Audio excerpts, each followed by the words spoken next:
Salutations everyone, Dashy here. I'm sorry, Mr. Matty, I'll never do that again. Today's video is about Skyblivion's massive, insane drop that they've quietly just announced on their website, which gives you a look as to why you should care about Skyblivion. Now, I know people are probably knee-deep in the Oblivion remaster, or just played the original or waiting for Skyblivion, but this video, if you'll give me a couple of minutes of your time, should explain how much depth, and that's the word I want to use, that the game has added. Because the remaster, as fun as it is, and I'm not going to harp on, is bound as an aesthetic basic upgrade to Oblivion. It does some more quality of life things, but it's not really a remake. Skyblivion is more of a remake, and as we go down these comparison galleries, you're going to see the depth, the breadth of the depth that the team has added, and it's a whole new game to explore, which will be 100% worthwhile, even if you play through vanilla, remaster, and then jump into Skyblivion. So, this is speaking to my point. We've got Sankur daytime. Now remember, there was only one guy from memory that was working on the dungeons in Oblivion, and it really shows. This is why a remaster falls behind a little bit versus something more of a remake, because a lot of it was cut and paste, which we'll see inside Ruins soon enough. But even externally, they look very cookie cutter, they look the same. You go, oh, Sankur, it's just a ruin. It's not. A little dip of the lore is Sankur, located north of Coral in the Dural Mountains, originally was founded and built by Queen Alesia during the First Era. The former city and legendary fortress of Sankur stands as a historical monument of General Talos' defeat of Nord invaders in 2E852 and is the mythical birthplace of Remen Cyrodiil. For unknown reasons, in the 36th year of Tiber Septim's reign, it was sealed shut by the Blades and gradually forgotten, decaying into a haunted ruin. Now, does this first picture look like a haunted ruin? I know there's skeletons ambling about. This really spells it, and you can see already that one of them, it looks like they've got armor on from the ancient days, and you can feel the environmental storytelling and the unnatural lighting that has occurred. Next, we've got Crowhaven. Now, this sits atop a hill overlooking Anvil down in the Gold Coast, where we'll find the origin of the Great Prince of the arena, and he asks you to find proof of his noble birthright. So looking at this, you'd say, oh, well, it just looks like another ruined fort. It's a gorgeous area, and I love the Gold Coast. It's my favorite. Here we see it's much more rocky. The flora and fauna changes. You've got these pencil trees. This does look like the fort of a noble that has been deserted for some time, though it is, well, there are some people inside there, unfortunately. And so this is why I think that the team in Skyblivion has gone to pains to think of the lore and then make the architecture be updated to said lore beautifully. Next up is Mada, set far east of Reveal. It looks like a standard Ayleid ruin. We don't know much about them, except the back story of Mada is that it was basically known as Hyphane in the Elvish tongue, and it was come against of holy fire, and foul demons were destroyed. Many devilish relics and books found therein were burned, and the land knew peace therein. Now this is the Imperials coming in and burning them out. Whatever they were focused on studying here was not good. But if we look at the architecture, it's gorgeous. It reminds me of something from Lord of the Rings. If this was an ancient elven city underground, I would believe it. It's so funny that you look at Mada and you say, oh, this just looks like a pretty elvish city. Look at the architecture, look how ornate it is. But it holds, as they do, dark secrets. Next is Fort Blueb, located in Blackwood. It's visited during the Mages Guild recommendation and explored further in the Elder Scrolls Online as an ex-Imperial fort. This looks like a standard ruin. This looks like somewhere where somebody died and something's happened. The environmental storytelling, the wood, the actual physical trees trying to take back over, as is the Argonian treeway, is so good. I can't get over how well the developers have designed the insides of Fort Blueb and just the forts in general. Speaking of which, inside Bruma's Chapel, as we know, the Cold Chapel, the standard lighting in Oblivion doesn't do much. It's very dark. I actually play a lot of the game with torches, not because I love torches, but because the faces of the characters are obscured by darkness. It's just horrible lighting. It's very static. Here we see Talos in the left corner, looking very regal, not just some dude with a sword. We'll see the god rays coming through the Aedra. Everything looks divine, holy, mystical, reverent, if you will. Next up, I love this. This is realm of Perite. Now, Perite had a realm that basically was the Deadlands in Oblivion, like they just slapdash at it. You know what? Let's just throw a realm of the Deadlands, Mehrunes Dagon's realm in. Nobody will know the difference. The problem is Perite is the aspect or the arbiter of order of all things, but also pestilence. Is the lowest on the Daedric totem pole. But here we go.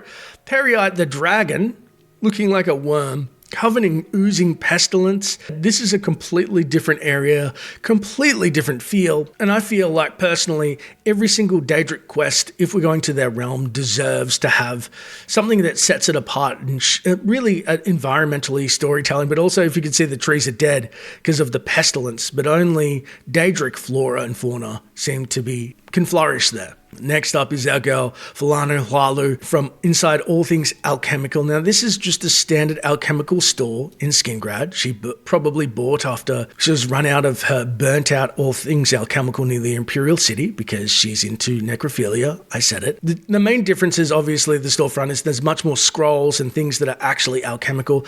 But I love down the bottom left, as you can spy, a map of Tamriel on a rug to show she's upper class. She's got some money. She's got some wood for her fire. Next up is Pale Pass. It looks like a snow-covered fort, but if you remember, it's attached to a quest line with the Countess of Brummer, I believe. Don't say it's Cora. It's Brummer, and she sends you to Pale Pass, and it feels like you're leaving Cyrodiil in a whole other world. You have to use a map to trek through, and it's very tricky to find the border between, I think it's in the Dural Mountains and Skyrim. Yes, it was in a ruined Imperial fort, and unknown acts of heroism performed there by Countess Gerald had him appointed as the first Count of Coral. It should be noted is instrumental in holding off Akaviri invaders. It's long been forgotten by the events of Oblivion, hence why there was no map markers. We use a map and we have to discover the remnants of this fort. And tell me that doesn't look like an ancient fortress that stands between two borders and people died fighting to protect it. I mean, I want to go inside that versus again,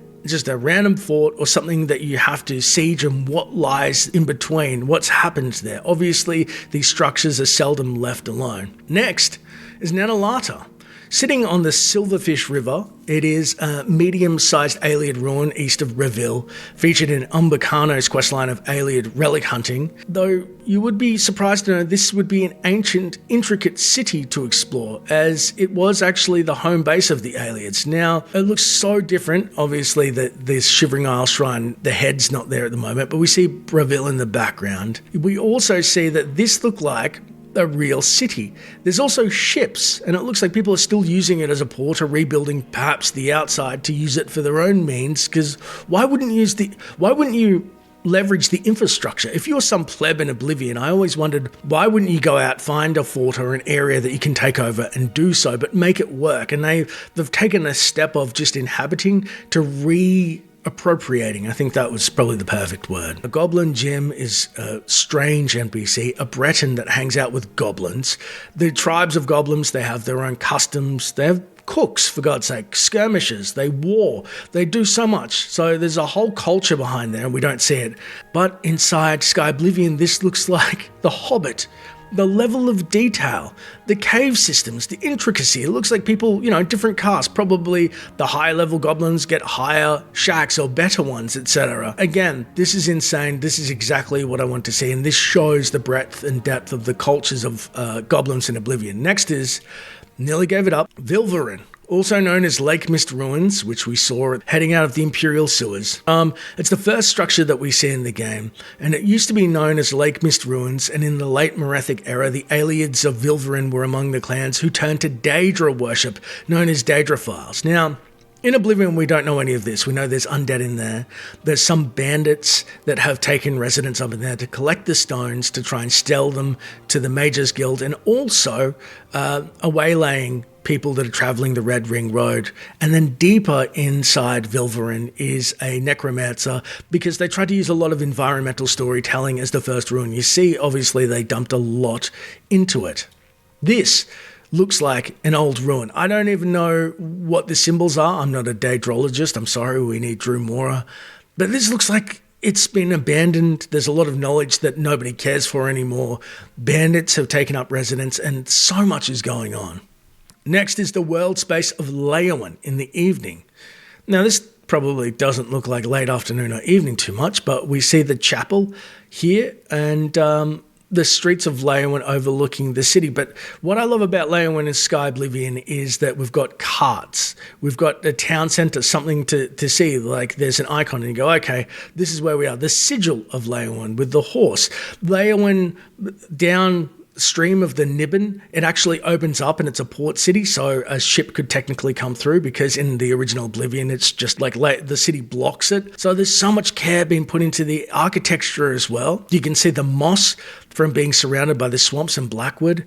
Absolutely fantastic. Next is, I've messed up, Galas Aia. Now, from here, it just looks like a ruin with some crates and barrels. You wouldn't know why. Standard fare. However, Galas Aia, meaning Cavern of Secrets in Aliadun, is an Aliad ruin in the Gold Coast of Cyrodiil, found between the modern-day cities of Anvil and Kvatch. It was a host to many factions after the Aliads, including the Gold Coast Trading Company. Currently, it's infested by necromancers worshipping Molag Bal. There's a couple of things that are great about it. Other than the undead, we've still got the crates and barrels. You can see the trade. But the Gold Coast has the sand feature, which you don't see. This is opening up the different environments in Terraforma. The different areas actually look different. I always wanted the Gold Coast to be sandy. There's not much to be said of sand in Cyrodiil, unfortunately. And so I was just stoked that it retains its history, but also the next jump of the people who are trading there. And then obviously it's filled with sand and long forgotten. Next up, we have the Oaken Crocher. Now we can see Ugal Ballet. Actually, it looks like two Ugal Ballets. He's the common mythic dawn agent that is waiting in town to open a gate. And basically it's run by Khajiit, so people don't really... Some people are a little bit xenophobic. There's bigotry about it, even though this is upmarket compared to the Grey Mare. But the publican, the Khajiit, people are unaware that there's actually a dark story with the Oaken Crocher. People say, I've seen some underhanded things happen there. And there used to be, before it got patched out, some battle boss music down when you go into the cellar. The reason being is because some Renrija Kryn, which are the Khajiit bandits you see spotted about that want to take Leyawan back in parts of Cyrodiil, they just want to sow discord and dissent, throughout the land.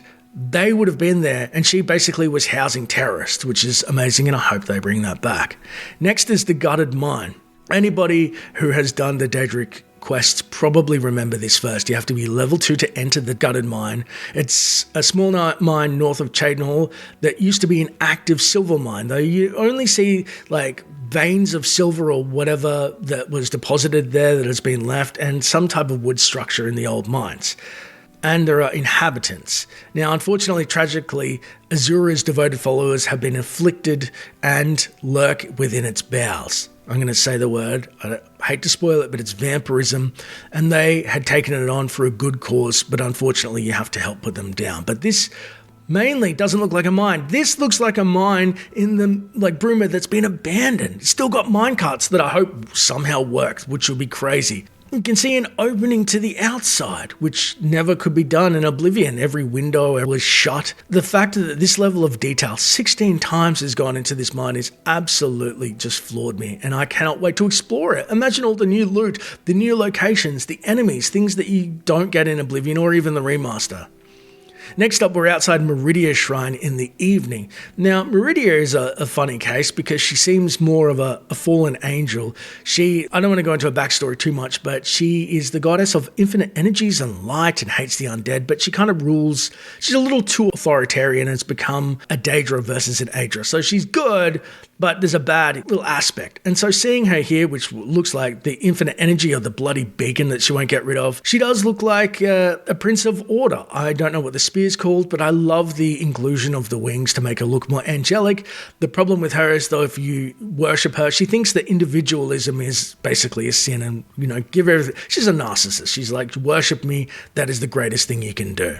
Next up, we have outside of daytime Braville, which is a swampy slag city. Obviously, it's got sewers running through it, and it doesn't look so much like that here, kind of a little bit, but outside here we can see it's a lot more brown, drab. The banners hang a little bit more limp, and just the coloration and the wooden structures, which the town is known for as well, can be seen from outside the city, as well as somebody's been fishing, and you can see that next to the stables too. So that is a complete breakdown of everything that off the top of my head. I hope that kind of gives you some type of insight to the depth that you can expect, and the dungeons. Dungeons are so much of Oblivion as an RPG. There's talking, but there's not a lot of dialogue options. There's a lot of dungeon crawling. And so the weakest point of Oblivion for myself is the dungeons. The fact that the team have upgraded everything so meticulously and that people have put so much blood, sweat, and tears in. I'm so thankful to Rebel's Eyes and the team, and I can't wait to check it out. I hope you keep it on your watch list too. I'm sure there's different ways to follow them on Twitter and YouTube, etc. I'll link in the description below.